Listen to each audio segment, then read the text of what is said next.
ونعوذ بالله من شرور أنفسنا ومن سيئات أعمالنا من يهده الله فلا مضل له ومن يضلل فلا هادي له وأشهد أن لا إله إلا الله وحده لا شريك له وأشهد أن محمدا عبده ورسوله يا أيها الناس اتقوا الله وحق تقاته ولا تموتن إلا وأنتم مسلمون يا أيها الناس اتقوا ربكم الذي خلقكم من نفس واحدة وخلق منها زوجها وبث منهما رجالا كثيرا ونساء واتقوا الله الذي تساءلون به والأرحام إن الله كان عليكم رقيبا يا أيها الذين آمنوا اتقوا الله وقولوا قولا سديدا يصلح لكم أعمالكم ويغفر لكم ذنوبكم ومن يطع الله ورسوله فقد فاز فوزا عظيما أما بعد வார்த்தைகளில் சிறந்த வார்த்தை அல்லாஹுடைய வார்த்தை என்றும் வழிகாட்டுதலில் சிறந்த வழிகாட்டுதல் கண்மணி நாயகம் ஸல்லல்லாஹு அலைஹி வஸல்லம் அவர்களுடைய வழிகாட்டுதல் என்றும் மார்க்கத்தில் புதிதாக உருவாக்கப்பட்டவைகள் ஒவ்வொன்றும் நூதன செயல்கள், அவைகள் வழிகேடுகள், அவைகள் நரகின்பால் என்று செல்லும் என்ற நபிகளாருடைய போதனையோடு அல்லாஹ் சுப்ஹானஹு வ தஆலா எவைகளை எடுத்து நடக்குமாறு எமக்கு ஏவி இருக்கின்றானோ அவைகளை முடியுமான வரைக்கும் எடுத்து நடக்கக்கூடிய, எவைகளை விட்டும் விலகி வாழுமாறு எம்மை விலக்கி இருக்கின்றானோ அவைகளை விட்டும் முற்று முழுதாக விலகி வாழக்கூடிய அந்த இறையச்சத்தை எனக்கும் உங்களுக்கும் வசியத்து செய்தவனாக அல்லாஹ்விடத்தில் வேண்டியவனாக. கண்ணியத்துக்குரிய இஸ்லாமிய சகோதரர்களே, அல்லாஹ் சுப்ஹானஹு வ தஆலா ஒரு மனிதனுக்கு தேவையான எல்லா வழிகாட்டுதல்களையும் அவனுடைய வேதம் மூலமாக, அவனுடைய தூதர் மூலமாக உலகத்திற்கு வழங்கி இருக்கிறார்.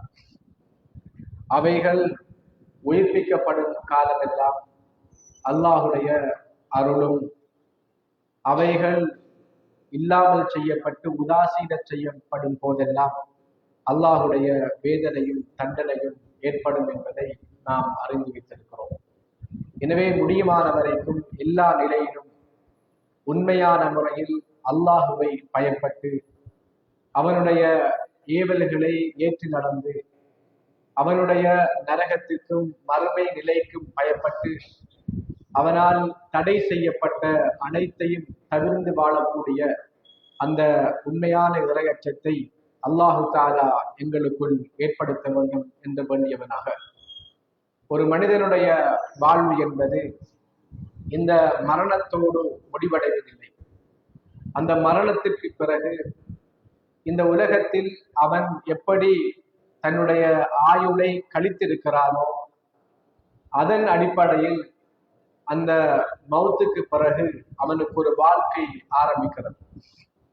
எனவேதான் அல்லாஹுடைய தூதர் ஸல்லல்லாஹு அலைஹி வஸல்லம் அவர்கள் நல்லொழுக்கங்களை பற்றி, மனிதனோடு தொடர்படுகின்ற ஒழுக்க விடயங்கள் அவைகளை பற்றி சொல்லுகிற பொழுது அதிகமான இடங்களில் அல்லாஹுவையும் மறுமை நாளையும் நம்பிக்கை கொண்டால் என்று ஆரம்பித்திருப்பதை நாங்கள் பார்க்கிறோம். அல்லாஹுவை நம்புகிற ஒரு மனிதன் நாளை மறுமை ஒரு நாள் நான் எழுப்பப்படுவேன், அந்த இடத்தில் நான் செய்த ஒவ்வொன்றுக்கும் அந்த பலனை நான் அடைந்து கொள்வேன் என்ற அந்த மறுமையுடைய உணர்வு வருகிற பொழுதெல்லாம் அவனால் இந்த பாவத்திலே இருந்து நீங்கி நேரான சரியான வழியில் பயணிப்பதற்கு அது ஒரு உதவியாக இருக்கும். அதனால் தான் ஒரு மனிதன் அல்லாஹுவையும் அந்த மறுமை நாளையும் நம்பிக்கை கொண்டு வாழுகிற பொழுது அவனிடத்தில் நிறைவான ஒழுக்கங்களும் பண்பாடுகளும் ஏற்படுவதை பார்க்கிறோம். ஏனென்றால் நாம் இந்த உலகத்தில் எல்லாரையும் ஏமாற்றிக் கொள்ளலாம். அல்லாஹு தஆலா எங்களுடைய ஆடைகளை, எங்களுடைய வெளி தோற்றங்களை பார்ப்பது கிடையாது, உள்ளத்தை பார்த்துத்தான் மறுமையில் தீர்ப்பளிக்கிறார். அதே போல மனிதர்கள் உலகத்தில் உள்ளத்தை பார்க்க முடியாது. எங்களுடைய ஆடைகளை, வெளி தோற்றங்களை, வெளிவிடயங்களை வைத்துத்தான் மனிதர்கள் தீர்ப்பளிக்கிறார்கள். எனவேதான் நாம் மறுமையில் வெற்றி பெற வேண்டுமாக இருந்தால் அல்லாஹ் எதை உள்ரங்கமாக நாம் மறைத்துக் கொள்கிறோமோ அவைகள் அனைத்தையும் வைத்துத்தான் உலகத்தில் செய்த செயற்பாடுகளுக்கு நாளை மறுமையில் தீர்ப்பளிக்கிறார். எனவே மறைவாக இருந்தாலும் வெளிப்படையாக இருந்தாலும் அல்லாஹ்விடத்தில் எதுவுமே தப்ப முடியாது. அனைத்தும் பதிவுகளின் மூலமாக நாளை மறுமையில் அவைகளை கொண்டு தீர்ப்பளிக்கப்படும் என்ற ஈமானிய உணர்வு உள்ள நாங்கள் இந்த உலகத்தில் எந்த செயற்பாடுகளை செய்தாலும் ஒரு நாள் யாரிடமிருந்து நாங்கள் தப்பினாலும் அல்லாஹ்வுடைய விசாரணையில இருந்து நாம் தப்ப முடியாது என்ற உணர்வு, அந்த ஈமானிய எண்ணம் உள்ளத்திலே வருகிற பொழுது நாங்கள் அநியாயம் செய்யாமல், பாவம் செய்யாமல், நலவுகளை அதிகமாக செய்கின்ற ஒரு நிலைக்கு தள்ளப்படுவோம். அந்த வகையில் கண்ணியத்துக்குரிய இஸ்லாமிய சகோதரர்களே, அல்லாஹுடைய தூதர் ஸல்லல்லாஹு அலைஹி வஸல்லம் அவர்களுடைய வாழ்க்கை எப்படி இருந்தது என்று ஆயிஷா ரலியல்லாஹு அன்ஹா அவரிடத்திலே கேட்ட பொழுது அவர்கள் சொல்லுகிறார்கள், கான குலுகுஹு அல் குர்ஆன், நபிகளாருடைய அந்த ஒழுக்கம் என்பது, அந்த வாழ்வு என்பது குர்ஆனாக இருந்தது என்று விடையளிக்கப்படுகிறது. இப்ப அல்லாஹுடைய தூதருடைய வாழ்க்கை என்பது குர்ஆனை அடிப்படையாக கொண்டது. குர்ஆனில் வருகிற எல்லா நல்லொழுக்கங்களும் நபிகளாரிடத்தில் இருந்தது. அந்த குர்ஆனுடைய அந்த பண்பாட்டான அந்த வாழ்வு நபிகளாருடைய வாழ்வாக இருந்தது என்பதை அந்த ஹதீஸ் எங்களுக்கு தெளிவுபடுத்துகிறது. எனவே நாங்களும் நபிகளாரை நேசிக்கிற நாங்கள், அல்லாஹுவை ஈமான் கொண்டிருக்கிற நாங்கள், நாளை மறுமையில் ஒரு நாள் எழுப்பப்பட்டு விசாரிக்கப்படுவோம் என்ற நிலையில் ஈமான் கொண்டிருக்கிற நாங்கள் எங்களுடைய வாழ்க்கையினுடைய வெளிரங்கத்தையும் உள்ரங்கத்தையும் தூய்மைப்படுத்த வேண்டிய தேவை இருக்கிறது. ஏனென்றால் அல்லாஹு சுப்ஹானஹு வ தஆலா இந்த நல்லொழுக்கம் உள்ள மனிதர்களுக்கு நாளை சுவர்க்கத்தை கொடுக்கிறார். ஒரு மனிதன் செய்கின்ற சிறந்த செயற்பாடுகளில் அவனுடைய ஒழுக்கம் என்பது மிக முக்கியமானது என்பதை குர்ஆனும் சுன்னாவும் எங்களுக்கு தெளிவுபடுத்துகிறது. அந்த வகையில் அல்லாஹ் சுப்ஹானஹு வ தஆலா சூரத்து ஆல இம்ரானுடைய 133வது வசனத்தில் அது வருகின்ற தொடரான 4 வசனங்களில் சில ஒழுக்கங்களை எங்களை சுவர்க்கத்துக்கு கொண்டு போய் சேர்க்கக்கூடிய சில பண்பாடுகளை சொல்லி காட்டுகிறார். அந்த 133வது வசனத்தில் அல்லாஹ் சொல்லுகிறான், வசாரிஉ இலா மக்ஃபிரத்தின் மிர் ரப்பிக்கும் வ ஜன்னத்தின் அர்துஹஸ் ஸமாவாதி வல் அர்த் உஇத்தத் லில் முத்தகீன். இந்த மனிதர்களை அல்லாஹ் அழைக்கிறான். வசாரிஉ, நீங்கள் விரைந்து செல்லுங்கள், இலா மக்ஃபிரத்தின் மிர் ரப்பிக்கும், அல்லாஹ்வுடைய மன்னிப்பின் பக்கம் நீங்கள் விரைந்து செல்லுங்கள். இப்ப மனிதன் என்பவன் தவறு செய்யக்கூடியவன். அவருடைய தவறிலே இருந்து அவன் நீங்குவதற்குரிய ஒரு வழியை அல்லாஹ் தஆலா காட்டுகிறான். வசாரிஉ இலா மக்ஃபிரத்தின், உங்களுக்கு மன்னிப்பு இருக்கிறது, அந்த மன்னிப்பின் பக்கம் நீங்கள் விரைந்து செல்லுங்கள். வ ஜன்னத்தின் அர்துஹஸ் ஸமாவாதி வல் அர்த் உஇத்தத் லில் முத்தகீன், இறையச்சம் உள்ள மனிதர்களுக்கு அல்லாஹ் தயார்படுத்தி வைத்திருக்கின்ற இந்த வானம் பூமி அளவு விசாலமான சுவர்க்கத்தின் பக்கமும் நீங்கள் விரைந்து செல்லுங்கள் என்று இந்த வசனத்தில் அல்லாஹ் தஆலா அழைக்கிறான். மனிதன் பலகீனமானவன், மனிதன் தவறுக்கும் மறதிக்கும் மத்தியிலே படைக்கப்பட்டிருக்கிறான்.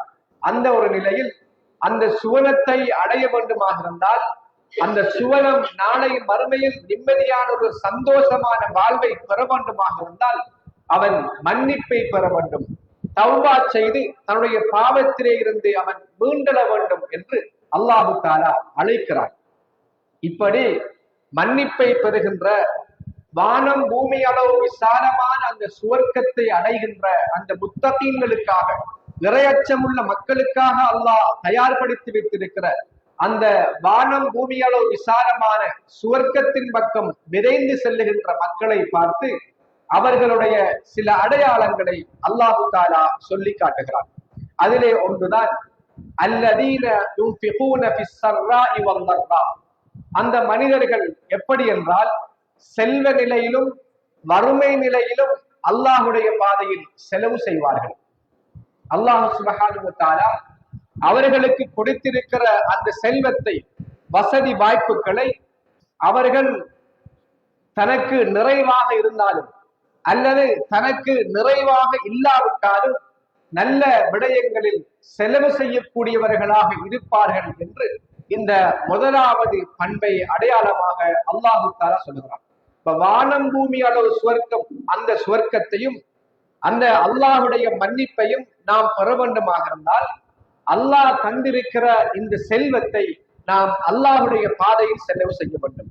அந்த இரண்டு நிலை, ஒன்று நமக்கு நம்முடைய தேவைக்கு அதிகமாக இருந்தாலும் சரிதான், அல்லது நமக்கென்று கொஞ்சம் இருந்தாலும் சரிதான், ஒரு முக்கியமான தேவை வருகிற பொழுது, நாம் கொடுக்க வேண்டிய கட்டாய நிலை வருகிற பொழுது அதை கொடுக்க வேண்டும். இது சுவர்க்கத்துக்கும் மன்னிப்புக்கும் பகரமாக நாம் கொடுக்கிற ஒரு விடயம் என்பதை அல்லாஹு தஆலா இந்த வசனத்திலே சொல்லி காட்டுகிறார். கண்ணியத்துக்குரிய சகோதரர்களே, ஒரு மனிதனுடைய உயிர் தொண்டை குழியை அடைந்து விட்டால் அவனுக்கு வறுமை நிலையாக இருந்தாலும் சரி, அவன் செல்வ நிலையில் இருந்தாலும் சரி, அல்லாஹ்வுடைய பாதையில் செலவு செய்யாமல் வந்திருந்தால் அந்த தொண்டை குழியை உயிர அடைகிற பொழுது அல்லாஹ்விடத்தில் அவர் மன்றாடுவான், என்னை கொஞ்ச நேரம் யா அல்லாஹ் பிற்படுத்தி விடு, என்னுடைய செல்வத்தை எல்லாம் நான் தர்மம் செய்து விட்டு வருகிறேன் என்று அந்த நிலைக்கு அந்த மனிதன் தள்ளப்படுவான். இந்த தொண்டை குழியை உயிர் அடைந்து விட்டால், இந்த உலகத்தை விட்டு நாம் போகிறோம் என்ற உறுதி நிலை வந்து விட்டால் அந்த செல்வம் எல்லாம் நமக்கு கணக்கில்லாமல் மாறிவிடும். நமக்கு பின்னால் இருக்கிறவர்களுக்கு செல்வம் தேவை என்ற உணர்வு வராது. நாம் இந்த உலகத்தில் நமக்கு தேவை, நம்மவர்களுக்கு தேவை என்று செல்வங்களை எல்லாம் சேமித்து வைக்கிறோம், இரவு பகலாக உழைத்துக் கொண்டிருக்கிறோம். ஆனால் அந்த உண்மையான வாழ்வை, மௌத்துக்கு பிறகு உள்ள அந்த நிலையை காணுகின்ற அந்த நிலையில் நம்ம இதையெல்லாம் மறந்து விடுவோம். நம்முடைய தேவை, நம்முடைய குடும்பத்துடைய தேவை என்ற எல்லா நிலையையும் தாண்டி எல்லாவற்றையும் நான் உன்னுடைய பாதையில் செலவு செய்து விட்டு வருகிறேன், ஒரு அபகாசம் தா என்று அல்லாஹ்விடத்தில் கெஞ்சுகின்ற ஒரு நிலைமை வரும். ஆனால் அல்லாஹ் சுப்ஹானஹு வ தஆலா அவர்களுக்கு வாய்ப்பளிக்க மாட்டான். எனவேதான் நாம் அந்த அல்லாஹுடைய மன்னிப்பையும் அல்லாஹ் வைத்திருக்கிற அந்த வானம் பூமியான விசாலமான சுவர்க்கத்தையும் அடைய வேண்டுமாக இருந்தால் நாம் முதலாவதாக செய்ய வேண்டியது அல்லாஹ் தந்திருக்கிற அந்த வசதி வாய்ப்புகளிலே இருந்து எங்களுடைய செல்வ நிலையிலும் வறுமை நிலையிலும் அந்த முக்கியமான தேவைகளுக்கு கொடுக்க வேண்டும் என்பதை முதலாவது பண்பாக இந்த வசனம் எங்களுக்கு அடையாளப்படுத்துகிறது. இரண்டாவது, அல்லாஹ் 144வது 134வது அடுத்த வசனத்திலே சொல்லி காட்டுகிறார், வல் காலிமீனல் கைல். இந்த மக்கள் அந்த இறையச்சம் உள்ளவர்களுக்கு தயார்படுத்தியிருக்கிற சுவர்க்கத்தை அடையக்கூடியவர்கள், அந்த அல்லாஹுடைய மன்னிப்பை பெறக்கூடியவர்களுடைய இன்னொரு பண்புதான் கோபத்தை மென்று விழுங்கி விடுவார்கள், கோபத்தை அடக்கிக் கொள்வார்கள். இந்த கோபம் என்பது ஷைத்தானிய ஒரு உணர்வு, எங்களை விட ஒரு பலகீனமானவர்களுக்கு காட்டுகின்ற ஒரு இயல்புதான் இந்த கோபம். எங்களை விட அதிகாரம் உள்ள, எங்களை விட அந்தஸ்திலே உயர்ந்த எவரும் கீழுள்ளவர்கள் மேலுள்ளவர்களுக்கு கோபத்தை காட்டுவது ஒரு அரிதான விஷயம். எனவேதான் கோபம் என்பது ஒரு பலகீனமான ஒரு மனிதனுடைய வெளிப்பாடு. அந்த பலவீனமான வெளிப்பாடு என்பது தன்னை விட எவர்கள் பலவீனமாக இருக்கிறார்களோ அவர்கள் மீதுதான் செலுத்தப்படும். ஆகவேதான் அல்லாஹ் சுப்ஹானஹு வ தஆலா தனக்கு கீழுள்ளவர்கள் மீது கோபப்படக்கூடாது என்பதற்காக தன்னை விட பலமில்லாத மக்களை நாம் அடக்கி ஒடுக்குகின்ற அந்த கட்டத்துடைய முதலாவது அம்சம்தான் இந்த கோப உணர்வு. இதனை நாம் மென்று விழுங்கி விட வேண்டும், அடக்கி ஆள வேண்டும் என்று அல்லாஹ் சுப்ஹானஹு வ தஆலா இந்த வசனத்திலே சொல்லுகிறார். கண்ணியத்துக்குரிய இஸ்லாமிய சகோதரர்களே, அல்லாஹுடைய தூதர் ஸல்லல்லாஹு அலைஹி வஸல்லம் அவர்கள் இந்த கோபம் என்கிற விடயத்தை அதிகமாக கண்டித்திருக்கிறார்கள். இந்த கோப நிலையில் நாம் எப்படி நடந்து கொள்ள வேண்டும் என்ற ஒழுங்கை எங்களுக்கு சொல்லி தந்திருக்கிறார்கள். எனவே இந்த கோபத்தை நாம் எங்களை விட பலகீனமான கணவன் மனைவி மீது, பெற்றோர்கள் பிள்ளைகள் மீது, ஆட்சியாளன் மக்கள் மீது, இப்படி தனக்கு கீழால் எவர்கள் இருக்கிறார்களோ அவர்களை அடக்கி ஆள்வதற்காக அவர்களை மட்டம் தட்டுவதற்காக எடுக்கின்ற முதலாவது படிதான் இந்த கோபம். எனவே இந்த கோபத்தை நாம் கட்டுப்படுத்தினால் நாம் சுவர்க்கம் செல்லலாம். அவன்தான் உண்மையான வீரன் என்று அல்லாஹுடைய தூதர் ஸல்லல்லாஹு அலைஹி வஸல்லம் சொல்லுகின்ற செய்தியை நாங்கள் பார்க்கிறோம். எனவே இந்த கோபத்தை நாம் கட்டுப்படுத்துவது சாதாரண விடயம் அல்ல. இதன் மூலமாக அவருடைய பாவங்கள் மன்னிக்கப்படுகிறது. அல்லாஹு தாலா மன்னிப்பின் பக்கம் எங்களை விரைந்து செல்ல சொல்கிறார். அந்த மன்னிப்பு யாருக்கு கிடைக்கும் என்றால், எங்களுடைய கோபத்தை நாம் கட்டுப்படுத்தினால் அல்லாஹ் எங்களுக்கு மன்னிப்பு தருகிறார். எங்களுடைய உணர்வை நாம் கட்டுப்படுத்தினால் அல்லாஹ் எங்களுக்கு மன்னிப்பு தருகிறார். எனவே கோபத்தை வெளிக்காட்டுவது என்பது இதற்கு எதிரானது என்பதை இந்த குர்ஆன் வசனம் எங்களுக்கு சொல்கிறது. அடுத்ததாக இந்த கோபத்தோடு தொடர்பான இன்னொரு விடயத்தை அல்லாஹ் சொல்லுகிறான். வல் ஆஃபீன அனின் நாஸ். அந்த வானம் பூமியால் விசாலமான சுவர்க்கத்தை பெற்றுக்கொள்ளக்கூடியவர்கள், அல்லாஹுடைய மன்னிப்பை பெற்றுக்கொள்ளக்கூடியவர்கள் மற்றவர்களையும் மன்னிப்பார்கள், மற்ற மனிதர்களையும் மன்னிப்பார்கள் என்று அல்லாஹு தாலா சொல்லி காட்டுகிறார். கண்ணியத்துக்குரிய சகோதரர்களே, அல்லாஹ் மன்னிப்பவர். அல்லாஹ் நாங்கள் எவ்வளவுதான் தவறு செய்தாலும் அந்த தவறை உணர்ந்து நாங்கள் தௌபா செய்தால் அல்லாஹு தாலா அதை சந்தோஷமாக மன்னிக்கிறார். ஒரு சமூகம் தவறே செய்யவில்லை என்றால் எந்த அளவுக்கு அல்லாஹுடைய மன்னிப்பு இருக்கிறது என்றால், நம்ம தவறு செய்யாத ஒரு சமூகம் இருந்தால் அல்லாஹு தாலா தவறு செய்கின்ற ஒரு சமூகத்தை உருவாக்கி அவர்கள் தௌபா செய்ய சொல்லி அல்லாஹ் மன்னிக்கிறார். இது தௌபா பாவம் செய்ய வேண்டும் என்பதற்காக ஒரு உந்துதல் அல்ல. அல்லாஹ் அப்படி இருந்த நிலையிலும் மக்களை மன்னிக்கிறான் என்பதற்குரிய ஒரு விளக்கம். எனவேதான் கண்ணியத்துக்குரிய சகோதரர்களே, அல்லாஹ் சுப்ஹானஹு தஆலா எங்கள் மீது இரக்கமாக இருந்து நாங்கள் செய்கின்ற தவறுகளை உணர்ந்து தௌபா செய்து அந்த பாவத்திலே இருந்து மீண்டால் அதை சந்தோஷமாக அல்லாஹ் மன்னிக்கிறார். இந்த மன்னிக்கின்ற உணர்வு, இந்த மன்னிக்கின்ற பண்பை அல்லாஹு தஆலா மனிதர்களிடத்தில் எதிர்பார்க்கிறார். இவர்கள் மக்களை மன்னிக்க வேண்டும். அப்படி அவர்கள் மன்னித்தால் அவர்களை அல்லாஹ் மன்னித்து விடுகிறார். அவர்களுக்கு வானம் பூமியால விசாலமான சுவர்க்கத்தை கொடுக்கிறார். எனவே குடும்ப வாழ்க்கையில், எங்களுடைய அன்றாட செயற்பாடுகளில் மற்றவர்கள் செய்கின்ற சின்ன சின்ன தப்புக்களை நாங்கள் மன்னிக்க வேண்டும். அவைகளை பெரிதாக தூக்கி பிடிப்போமாக இருந்தால், அதற்காக நாங்கள் பிணக்குப்பட்டு சண்டை பிடிப்போமாக இருந்தால், அவரோடு நாம் உறவு இல்லாமல் இருந்தால், கண்ணியத்துக்குரிய இஸ்லாமிய சகோதரர்களே, அல்லாஹு சுப்ஹானஹு தஆலா எங்களை மன்னிக்க மாட்டான். அல்லாஹ்விடத்தில் எங்களுடைய கோரிக்கைகள் எல்லாம் கொண்டு செல்லப்படும். என்னுடைய பிழை பொறுப்பு தௌபாக்கள் எல்லாம் கொண்டு செல்லப்படும். அந்த நேரத்தில் இரண்டு சகோதரர்களுக்கு மத்தியில் பிணக்குகள் இருந்தால் அது பெண்டிங்கிலே வைக்கப்படும். அந்த பிணக்குகள் தீர்க்கப்படும் வரை அந்த கோரிக்கைகள் அங்கே இடையிலே வைக்கப்படும். அல்லாஹ்வால் ஏற்றுக்கொள்ளப்படாது.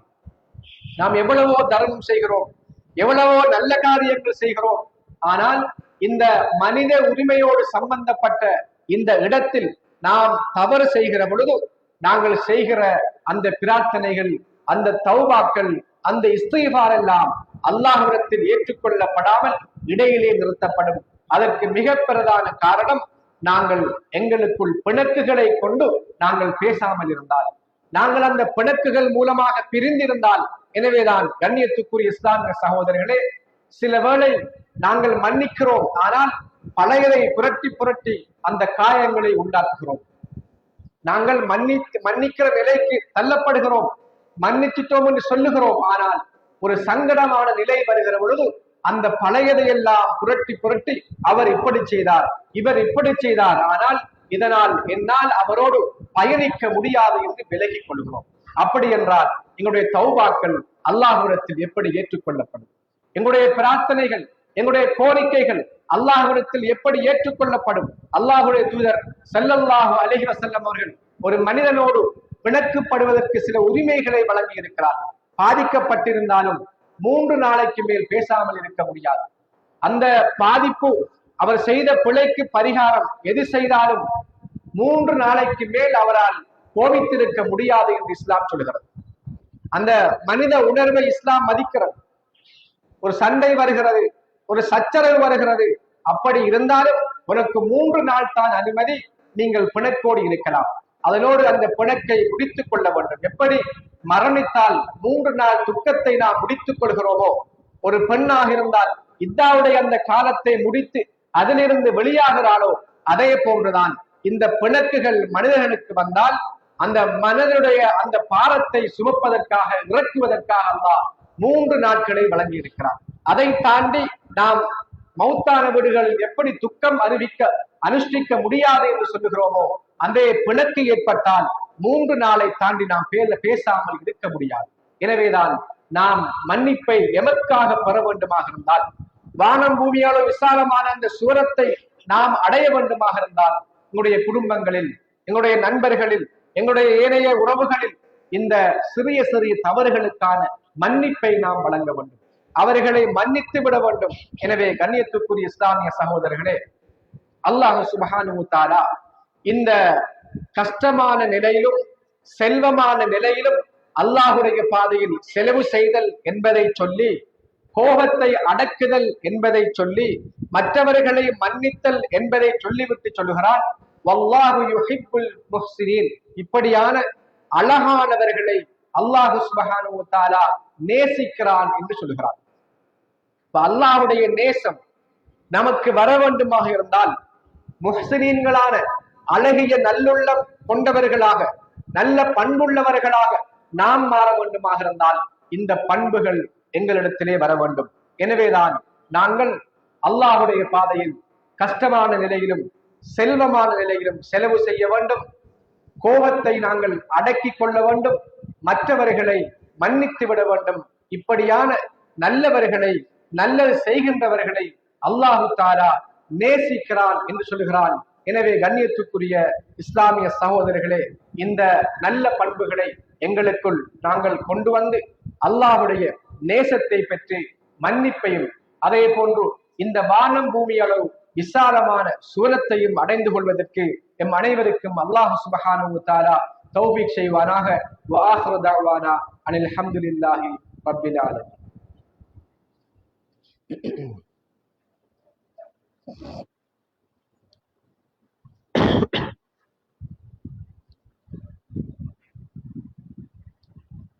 الحمد لله رب العالمين والصلاة والسلام على محمد وعلى آله وصحبه أجمعين. أما بعد، قال الله تعالى في القرآن الكريم: أعوذ بالله من الشيطان الرجيم: والذين إذا فعلوا فاحشة أو ظلموا أنفسهم ذكروا الله فاستغفروا لذنوبهم ومن يغفر الذنوب إلا الله.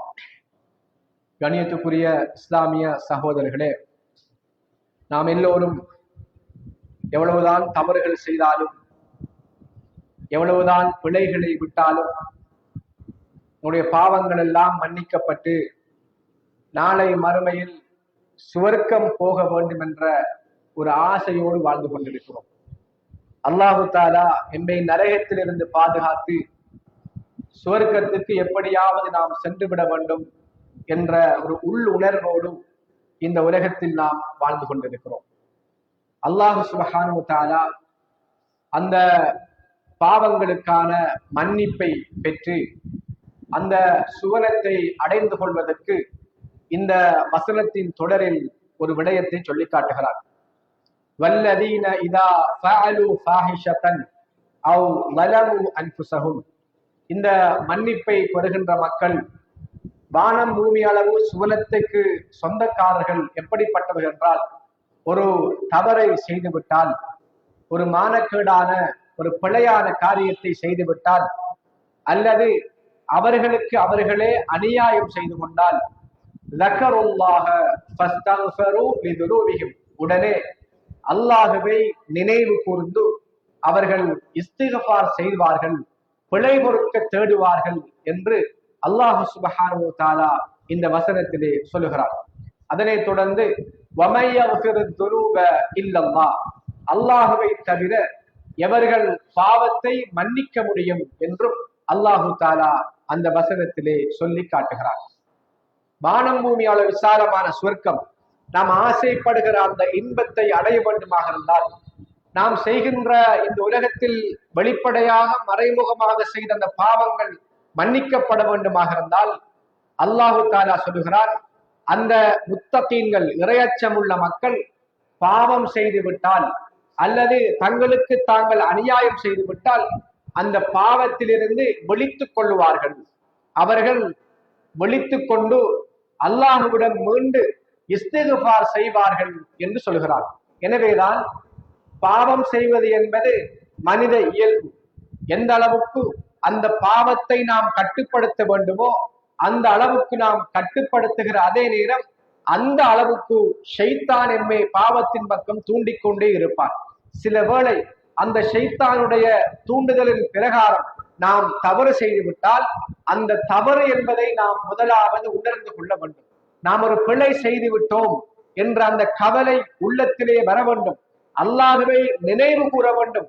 உடனே தௌபா செய்ய வேண்டும், இஸ்திக்ஃபார் செய்ய வேண்டும் என்று அல்லாஹு தாலா சொல்லிவிட்டு அடுத்த வசனத்தில் ஒரு பாவம் செய்கிற ஒரு மூமின் இருக்க முடியாத ஒரு நிலையை பற்றி சொல்கிறார். ஒரு மூமினாக இருக்கிறவன் தவறு செய்யலாம், அந்த தவறை உணர்ந்து அவன் இஸ்திக்ஃபார் செய்ய வேண்டும். ஆனால் பின்னால் வருகிற நிலையில் ஒரு மூமின் இருக்க முடியாது. எந்த நிலை? வலம் யுசிர்ரு அலா மா ஃபஅலு வஹும் யஅலமூன். நாம் செய்வது பிழை என்று அறிந்து கொண்டே அந்த பிழையில் நிலைத்திருக்க முடியாது என்று அந்த அல்லாஹு தஆலா சொல்லி காட்டுகிறார். ஒரு மூமின் தவறு செய்வான், அல்லாஹ்வை பயப்படுகிறவன் தவறு செய்யலாம், ஆனால் அந்த தவறிலே இருந்து உணர்ந்து அவன் மீண்டு விட வேண்டும். அந்த தவறிலே நிலைத்திருக்க முடியாது.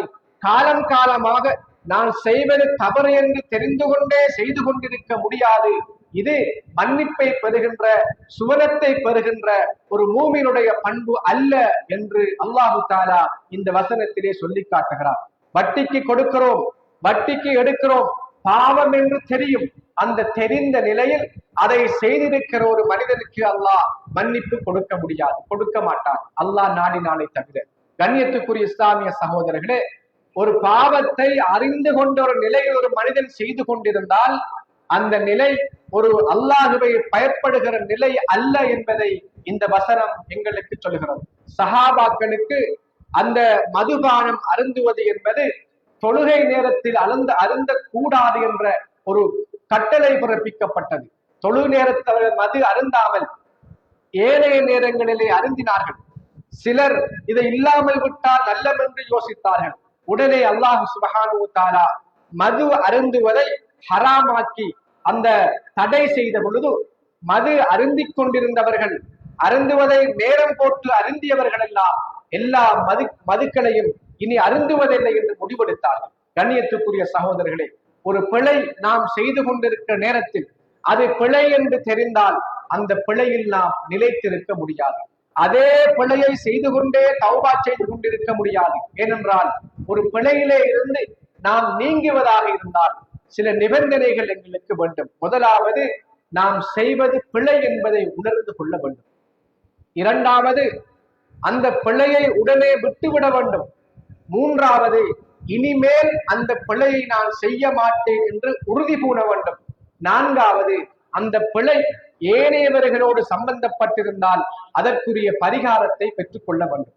இந்த நான்கு நிபந்தனைகளும் இருந்தால்தான் நாங்கள் தௌபா செய்த அந்த நிலைக்குள் நாங்கள் வருவோம். இல்லை என்றால் நாங்கள் பாவத்தை உணரவில்லை, பாவத்தை விடவில்லை, இந்த நிலையில் நாம் இருந்தால் அல்லாஹு சுப்ஹானஹு வ தஆலா எங்களுடைய பாவங்களை மன்னிக்க மாட்டான். ஏனென்றால் அது தௌபா கிடையாது என்பதை எங்களுக்கு நபிகளாருடைய சுன்னா மூலமாக நாங்கள் அறிந்து வைத்திருக்கிறோம். எனவேதான் கண்ணியத்துக்குரிய இஸ்லாமிய சகோதரர்களே, அல்லாஹு தஆலா சொல்லுகிறான், வலம் யுசிர்ரு அலா மா ஃபஅலு வஹும் யஅலமூன். அவர்கள் அறிந்து கொண்டு அந்த தவறில் அவர்கள் நிலைத்திருக்க மாட்டார்கள். அப்படி என்றால் தவறு என்று அறிந்தால் அந்த தவறிலே இருந்து நீங்கி விடுவார்கள் என்று இந்த வசனத்தில் அல்லாஹ் சொல்லிவிட்டு இப்படியான மக்களுக்கு என்ன கூலி இருக்கிறது என்பதை மீண்டும் ஒரு முறை அல்லாஹ் சொல்கிறார். சுவனத்தின் பக்கம் அழைத்து, மன்னிப்பின் பக்கம் அழைத்து இந்த காரியங்களை சொல்லிவிட்டு அல்லாஹு தஆலா இப்படி செய்கின்ற மக்களுக்கு என்ன கூலி என்றால், உலாயிக ஜஸாஉஹும் மக்ஃபிரத்தும் மின் ரப்பிஹிம். இதனை செய்தால் அல்லாஹ்விடமிருந்து அவர்களுக்கு மன்னிப்பு கிடைக்கும். நாம் செய்கின்ற சிறிய பாவங்களுக்கு இந்த காரியங்களை நாங்கள் செய்து கொண்டிருந்தால் எங்களுக்கு அல்லாஹ் மன்னிப்பு வழங்குவான். வஜன்னாத்துன் தஜ்ரி மின் தஹ்திஹல் அன்ஹாரு ஹாலிதீன ஃபீஹா, கீழே ஆறுகள் ஓடக்கூடிய அந்த சுவர்க்கங்கள் எங்களுக்கு கிடைக்கும், அவைகளில் அவர்கள் நிரந்தரமாக இருப்பார்கள் என்று அல்லாஹு தாலா இந்த வசனத்திலே சொல்லி காட்டுகிறார். சொல்லிவிட்டு சொல்கிறான், வநிஅம அஜ்ருல் ஆமிலீன், நல்லது செய்கின்றவர்களுக்கு, இந்த செயற்பாட்டு உடையவர்களுக்கு அல்லாஹ் சிறந்த கூலிகளை வழங்குகிறான் என்று அல்லாஹு தாலா அந்த வசனத்தை முடிக்கிறார். எனவேதான் கண்ணியத்துக்குரிய இஸ்லாமிய சகோதரர்களே, நாம் எவ்வளவுதான் தவறு செய்தாலும் எங்களோட பாவங்கள் எல்லாம் மன்னிக்கப்பட்டு நான் மௌத்தாகிற நிலையில் நல்ல முறையில் மௌத்தாகி நாளை மறுமையில் சுவர்க்கம் போக வேண்டும் என்ற உணர்வோடு, அந்த ஈமானிய அந்த உணர்வோடு நாம் வாழ்ந்து கொண்டிருக்கிறோம். எங்களை அறியாமல் எங்களுடைய பாவங்கள் மன்னிக்கப்பட வேண்டுமாக இருந்தால், அந்த சுவனத்தை நாம் அடைந்து கொள்ள வேண்டுமாக இருந்தால், இந்த நல்லொழுக்கங்கள் உங்களுடைய வாழ்க்கையில் நாங்கள் கொண்டு வர வேண்டும். அதனால் தான் இந்த வசனங்களில் சொன்ன இந்த 4 வசனங்களிலும் அல்லாஹு சுப்ஹானஹு வ தஆலா மன்னிப்பை பெறுவதற்கு, சுவனம் செல்வதற்கு மனிதனோடு சம்பந்தப்பட்ட தொடர்பான விடயங்களை தான் அதிகமாக சொல்கிறார். ஒரே ஒரு விடயம் மாத்திரம்தான் அல்லாஹுவோடு சம்பந்தப்பட்டிருக்கிறது. அவர்கள் வல்லதீன இதா ஃபஅலு ஃபாஹிஷத்தன், பிழையச் செய்தால், அவ் வலமு அன்ஃபுஸஹும், அவர்கள் தங்களுக்கு தாங்களே அநியாயம் செய்தால், இந்த இடத்தில மாத்திரம்தான் அல்லாஹுவால் தடை செய்யப்பட்ட பிழையை செய்தால் என்று அல்லாஹ் ஹுகூக்குல்லா, அல்லாஹுவோடு தொடர்பான விஷயத்தை சம்பந்தப்படுத்துகிறார். மற்ற எல்லா விடயங்களும் மனிதனோடு சம்பந்தப்பட்ட விஷயங்கள், ஏனைய உயிரினங்களோடு சம்பந்தப்பட்ட விடயங்கள். எனவேதான் நாளை மறுமையில் அல்லாஹுவோடு சம்பந்தப்பட்ட சில பாவங்கள், சில விடயங்கள் இருந்தால் அல்லாஹு நாடினால் மன்னித்து விடுகிறார். அது அவனுடைய அதிகாரம், அவனுடைய கடமைகளில், அவனுடைய விடயங்களில் நம்ம ஏதும் குறை செய்திருந்தால், நம்முடைய இன்னொரு அந்த காரியங்களை வைத்து அல்லாஹ் விரும்பினால், நாடினால் அந்த பாவத்தை மன்னித்து விடலாம். ஆனால் ஹுகூக்குல்லா, மனிதனோடு சம்பந்தப்பட்ட, ஏனைய உயிரினங்களோடு சம்பந்தப்பட்ட விடயங்களில் நாம் சரியாக இல்லை என்றிருந்தால், இப்படியான பண்பாடுகளோடு இல்லை என்றிருந்தால் அல்லாஹு தாலாவால் அந்த இடத்தில் மன்னிப்பு வழங்க முடியாது. அல்லாஹ் மன்னிக்க மாட்டார் என்றால் அல்லாஹ் ஒரு காலமும் அநியாயம் செய்ய மாட்டார். அல்லாஹு தாலா அவனுடைய ஒரு படைப்பினத்துக்கு இன்னொரு படைப்பினம் அநியாயம் செய்தால் அது தீர்த்து வைக்கப்படும் வரை அல்லாஹு தாலா மன்னிக்க மாட்டான். அல்லாஹ் அந்த பிழையை பாதிக்கப்பட்டவன் மன்னிக்கப்படாவிட்டால் அல்லாஹு தாலா ஒரு காலம் மன்னிக்க மாட்டான். அப்படி ஒரு அநியாயத்தை அல்லாஹ் செய்ய மாட்டான். ஏனென்றால் அல்லாஹ் அநியாயம் செய்வர்கள் கிடையாது. நாளை மறுமையில் எவர்களெல்லாம் பாதிக்கப்பட்டார்களோ அவர்களுக்கு பாதிப்பு ஏற்படுத்தியவர்களுடைய நன்மைகள் கொண்டு போய் சேர்க்கப்படும். நன்மை முடிந்து விட்டாலும் எவர்களெல்லாம் பாதிக்கப்பட்டார்களோ அவர்களுடைய தீமைகள் அந்த மனிதன் மீது சாட்டப்பட்டு அந்த மனிதன் நரகத்திலே வீசப்படுவார் என்கிற செய்தி நாம் எல்லோருக்கும் தெரிந்திருக்கிறோம். எனவேதான் கண்ணியத்துக்குரிய சகோதரர்களே, நாம் 100 நாட்கள் இப்படி நீண்ட 3-4 மாதங்கள் வேளாண்மை செய்துவிட்டு நெல்லை அறுவடை செய்து இன்னொருவருடைய வீட்டுக்கு இன்னொருவருக்கு சும்மா அனுப்புவது என்றால் நாம் ஒரு காலமும் ஏற்றுக்கொள்ள மாட்டோம். இது ஒரு 3-4 மாத உழைப்பு. அதில் நட்டம் என்றாலும் எங்களால் தாங்க முடியாது. ஏனென்றால் நம்முடைய உழைப்பு இன்னொருவன் லாபம் அடைகிறான் என்ற அந்த கவலை உள்ளத்திலே இருக்கிறது. கண்ணியத்துக்குரிய சகோதரர்களே, இது உலகத்தோடு 3-4 மாத உழைப்போடு சம்பந்தப்பட்ட விஷயம். ஆனால் எங்களுடைய வாழ்நாள் முழுக்க நாம் செய்கின்ற அமல்கள் எங்களால் இன்னொருத்தன் பாதிக்கப்பட்டால் அந்த பாதிக்கப்பட்ட நிலைக்கு ஏற்றவாறு அந்த நன்மைகள் கொண்டு போய் சேர்க்கப்படும். இதை அந்த மறுமை நாளில் எவராலும் ஏற்றுக்கொள்ள முடியாது. கண்ணியத்துக்குரிய சகோதரர்களே, அந்த இடத்தில் வாதாடவும் முடியாது, விலை பேசவும் முடியாது, யாரும் யாருக்கும் பகரமாகவும் அந்த பொறுப்பெடுக்க முடியாத அந்த நாள் தான் அந்த மறுமை நாள்.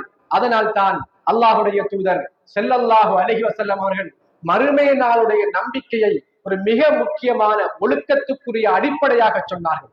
இந்த உலகத்தில் யாரும் என்றும் தப்பித்துக் கொள்ளலாம், எந்த சட்டத்திலிருந்து நம்ம தப்பித்துக் கொள்ளலாம். ஆனால் அல்லாஹ் பார்த்து கொண்டிருக்கிறான்.